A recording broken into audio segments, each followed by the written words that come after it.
The aim of the rail network rebuild project is to set us up for the future, is to get rail network into a space where ongoing maintenance only requires short windows of time and we can maintain the level of service and support the additional trains that are proposed post-CRL opening. Auckland Rail Network is over 100 years old. In that time, the formation has not had too much work done on it.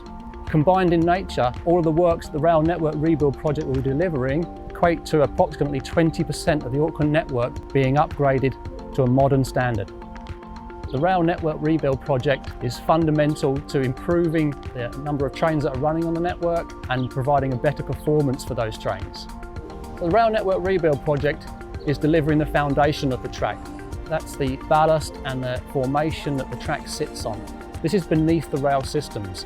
We have to take the track off, we have to dig through the ballast, and we have to excavate down to at least 1 metre under the rail, placing rock and rubble, etc., which is not up to modern standards, with new engineered aggregates. To do that in short windows at night would take an awful long time.